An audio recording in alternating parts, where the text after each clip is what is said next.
Good morning दोस्तों, कैसे हैं आप सभी। उम्मीद करती हूँ कि आप सब स्वस्थ होंगे और मस्त होंगे। तो दोस्तों, आज है मकर संक्रांति। पहले तो आप सभी को मकर संक्रांति की ढेर सारी बधाइयाँ।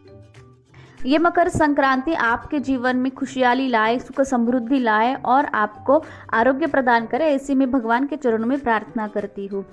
तो दोस्तों, हो गई है आज की सुबह, तो फिर आ गई हूँ मैं अपने तुलसी जी को पानी देने। तुलसी जी को पानी देने के बाद मैं अपने ये जो दहलीज है उसकी पूजा कर लूँगी। ये तो मैं रोज़ ही करती हूँ दोस्तों। ये दहलीज जो होती है अपने घर की, जिससे हम एंट्री करते हैं, उसकी तो हमें रोज़ ही पूजा करनी चाहिए। सुख समृद्धि उसी से ही हमारे घर में प्रवेश करती है। वहाँ पर हमें रोज़ गोपद्म जो रहते, मतलब गाय के पैर के जो निशान रहते हैं, वैसी निशान हमें कुमकुम से निकालने चाहिए। मकर संक्रांति को तो हर स्टेट में अलग अलग नाम से जाना जाता है। नाम तो कुछ भी हो भाई, लेकिन श्रद्धा तो एक ही है, उससे कोई फर्क नहीं पड़ता।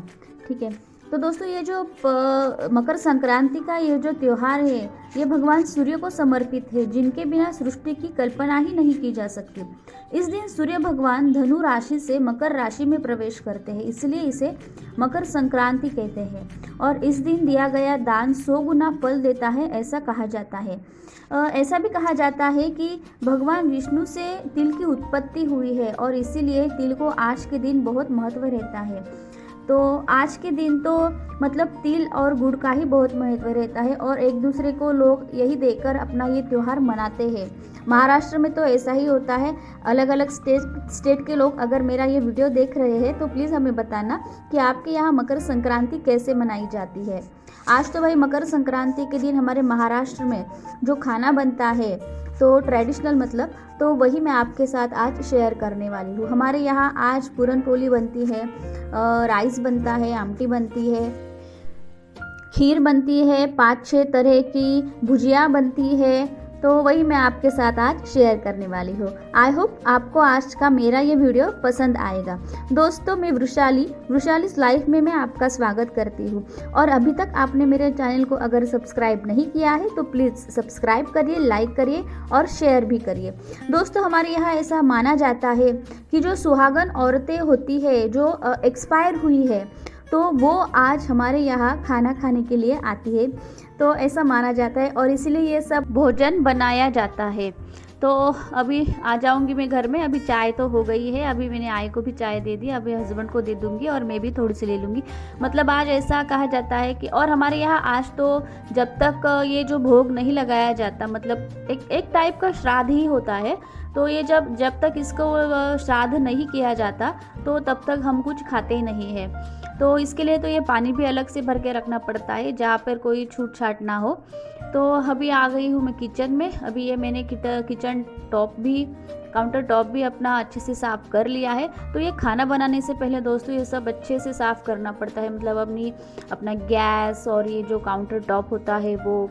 तो हमारे यहाँ तो ऐसा ही होता है भाई, बहुत ही ट्रेडिशनल तरीके से हम इसे सेलिब्रेट करते हैं। तो अभी मैंने पूरन पोली के लिए दाल चढ़ा दी है, ये है चने की दाल, तो वो अभी कुकर में लगा दी है मैंने। तब तक मैं आमटी जो रहती है, तो मसाले की मतलब उसकी तैयारी कर लूँगी। मैंने उसके लिए काट लिया है 2-3 प्याज, आधा टमाटर, थोड़े से लहसुन ले लिए हैं और उसमें मैं डाल दूँगी बाद में थोड़ा सा अदरक। फिर मैंने इसका अच्छे से एक फाइन पेस्ट बना लिया। तो अभी मैंने ये पतीला ले लिया है, इसमें तेल डाल दिया है। अब इसकी बनाऊंगी मैं आमटी। तो अभी इसमें डाल दूंगी मैं थोड़े से खड़े मसाले, मतलब ये गरम मसाले, ये डाल दिया है तेज पत्ता, थोड़ी सी लौंग, काली मिर्च और दालचीनी का छोटा सा टुकड़ा। मसाला अच्छे से फ्राई होने के बाद थोड़ा सा पानी डाल दिया था मैंने। और फिर आज भाई काम वाली मौसी भी नहीं आने वाली थी, क्योंकि आज उनके यहाँ भी पूजा थी। तो आज भूमि ने ही घर को पोछा लगा दिया था। और मैंने हमारे लिए रख दी है यहाँ पर कॉफ़ी। हम खाते तो कुछ नहीं, लेकिन कॉफ़ी वगैरह ले लेते हैं, क्योंकि ज़्यादा देर भूखा भी नहीं रहा जाता। और फिर मैंने बच्चों को चिवड़ा वगैरह दे दिया था खाने के लिए, कुछ फ्रूट्स भी थे। और मैं अभी यहाँ लगा दूँगी राइस। तो मैंने पानी में डाल दिया है थोड़ा सा राइस, उसमें डाल दूँगी थोड़ा सा घी। आज मैं इस राइस में मतलब नमक वगैरह हम जो डालते हैं राइस बनाने के लिए, तो आज नमक नहीं डालूंगी क्योंकि इसमें का ही कुछ राइस में खीर के लिए यूज़ करने वाली हूँ। अभी ये जो मैंने दाल लगाई थी कुकर में, उसका पानी मैंने ड्रेन कर लिया है, और वो जो ड्रेन किया हुआ पानी है वो मैं उस आमटी में डाल दूँगी बाकी का, और वो भी डाल दिया था। और वो आमटी अच्छे से उबलने के बाद उसे मैंने साइड में रख दिया। अब इस दाल को मैंने एक कढ़ाई में ले लिया है, चने की दाल को। उसमें मैं डाल दूंगी गुड़ और डाल दूंगी थोड़ी शक्कर, मतलब 3 भाग गुड़ और 1 भाग शक्कर डालते हैं, तो इससे पूरनपोली फटती भी नहीं है और अच्छी भी बनती है। तो अभी मैं इसे अच्छे से मिक्स कर लूँगी और इसके बाद मैं इसमें डाल दूंगी अदरक। इससे टेस्ट बहुत अच्छी आती है।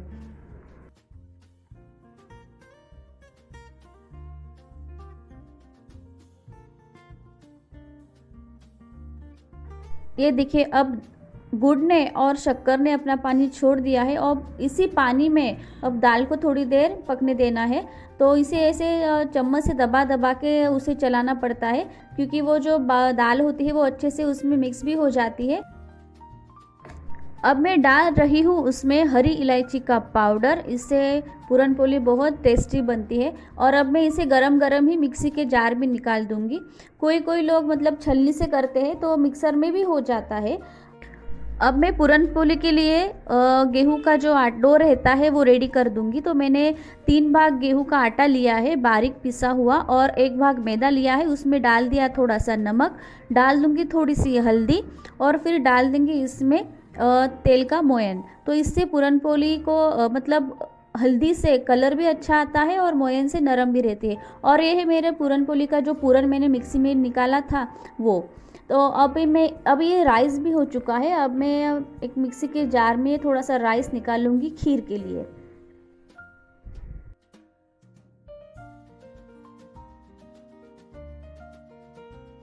अब खीर के लिए मैं एक पतीले में दूध ले लूँगी, और उसे अच्छे से फिर से उबाल, मतलब एक गरम किया हुआ ही दूध है, तो फिर से उसे मैं गरम कर लूँगी और अपने टेस्ट के अकॉर्डिंग उसमें शक्कर डाल दूँगी। अब मैंने इस मिक्सी के जार में जो हमने राइस लिया था उसमें भी थोड़ा सा दूध डाल के वो मिक्सी में अच्छे से दरदरा पीस लिया है।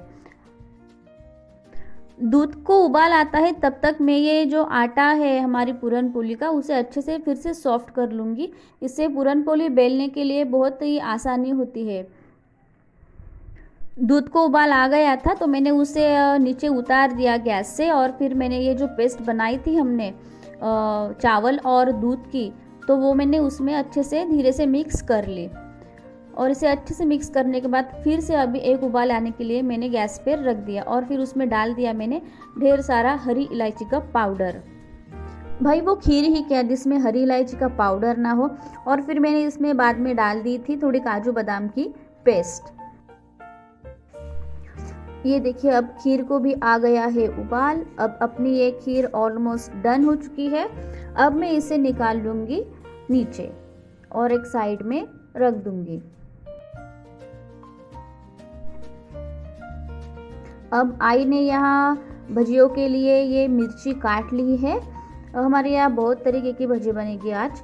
तो अब ये मिर्ची आधी काट कर उसमें ऊपर से नमक डाल देना है ऐसे, तो उससे मिर्ची की जो भजिया रहती है ना वो बहुत टेस्टी लगती है। अब ये जो डो है ना, ये आई ने थोड़ा टाइट गूंद दिया था, तो मैंने उसे फिर से तेल और पानी लगा के अच्छे से सॉफ्ट कर लिया। अब मैं इस डो के छोटे छोटे ऐसे बॉल्स बना लूँगी, और उसमें ये जो पूरन है ना वो भर के साइड में उसकी लोइयाँ बना के रख दूँगी। मतलब इससे पूरनपोली जल्दी से बन जाती है। तो हर बार वो डो लेना उसमें डालना, तो वो उससे थोड़ा सा लेट हो जाता है। तो इससे कैसे जल्दी बात बन जाती है। देखिए मैं अब ऐसे कर रही हूँ।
अब मैंने ये घी रख दिया गरम करने के लिए।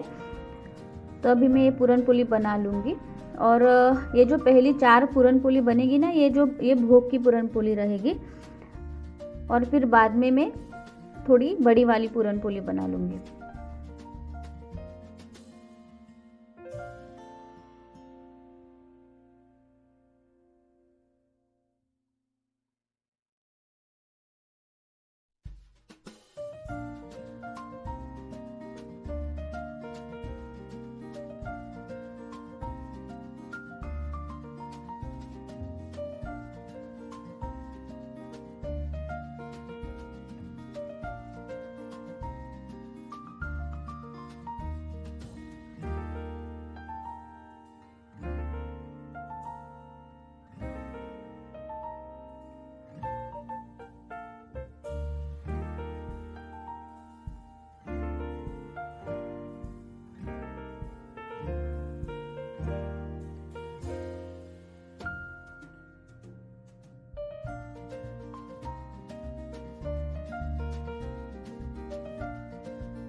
अब मेरा ऑलमोस्ट पूरन पोली होने के बाद पूरा मतलब खाना है बन जाएगा। सिर्फ भजा रहेगी तलने के लिए, वो आई तल लेगी, तब तक मैं बाकी की सब भोग की तैयारी कर लूँगी।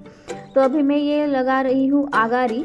आगारी मतलब जो हम भोग लगाते हैं, वो जो श्राद्ध के टाइप जैसा होता है, उसी टाइप का आज भी किया जाता है। तो मैंने ये गौरी ले ली है। तो हिंदी में क्या कहते हैं मुझे पता नहीं, गौरी को हम गौरी कहते हैं। तो ये आपको तो पता ही होगा, ये गाय के गोबर से बनती है और ये बहुत शुभ मानी जाती है। तो अब मैं इसे अच्छे से रख दूंगी। ये रखने का भी एक स्टाइल होता है, तभी वो अच्छे से मतलब जलता है। और फिर मैं इसमें डाल दूंगी ये कपूर। मैं ये करती हूँ तब तक आई भजिया तल रही है, पापड़ भी तल लिए है। पापड़ में भी 5-6 प्रकार के पापड़ है और भजिया में भी 4-5 प्रकार की भजिया है, मतलब मिर्ची की, गिलके की, प्याज की, आलू की, पात्रा का जो पान आता है उसकी, और फिर केले की। इन सबका भोग लगता है। पापड़ में भी है उड़द का, नागली का, गेहूं का, चावल का, और कुरडई आती है वो भी। अब मैंने यहाँ पे थालियाँ लगा दी है।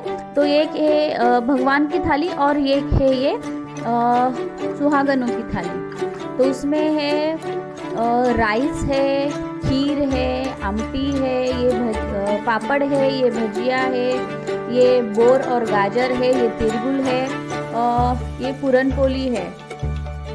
तभी ये थाली तो भगवान के लिए है और ये बाजू की थाली ये सुहागनों के लिए है। और ये है गोग्रास, मतलब गाय के लिए। और यहाँ पर है ये आगारी। अब आई पान बना रही है। पान भी मेरे घर के ही है। तो भी लगा दिया है चूना, काथा, फिर लगा दिया मुखवास, डाल दी सुपारी और फिर डाल दिया ये घर का बना हुआ बहुत ही डिलीशियस गुलकंद।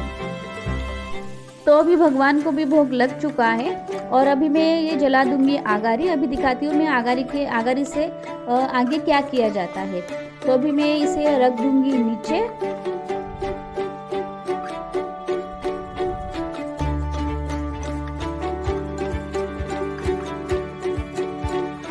और अभी ये जो आसन डालकर उसके आगे ये सुहागनों की थाली रख दी जाती है। और जो भी अभी तक की जो भी सुहागनें एक्सपायर हुई है उनको हल्दी, कुमकुम और चावल से उनको तिलक करके, मतलब थाली को ही तिलक करके उनको बुलाया जाता है कि आप सब आओ ऐसा, और पेट भर के खाना खाओ।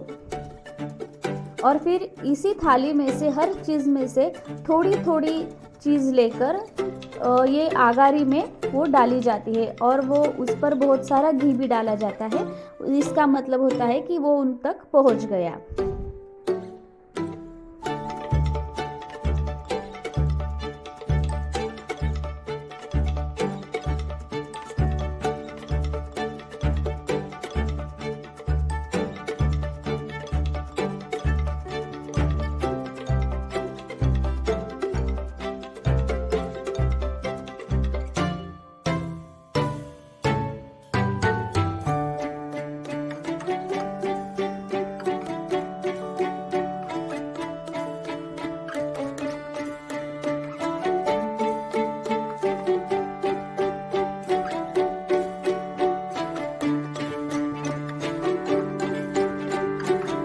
तो भाई ऐसा था मेरा आज का दिन। अभी तो आधा दिन बाकी है, शाम को तो संक्रांति मनाई जाएगी। तो दोस्तों आई होप आपको मेरा आज का ये वीडियो पसंद आया होगा। अगर नहीं भी पसंद आया तो अभी भी प्लीज़ सब्सक्राइब, लाइक और शेयर ज़रूर कर दीजिएगा।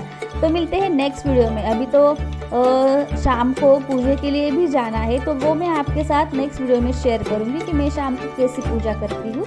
तो चलिए फिर, have a nice day, bye bye.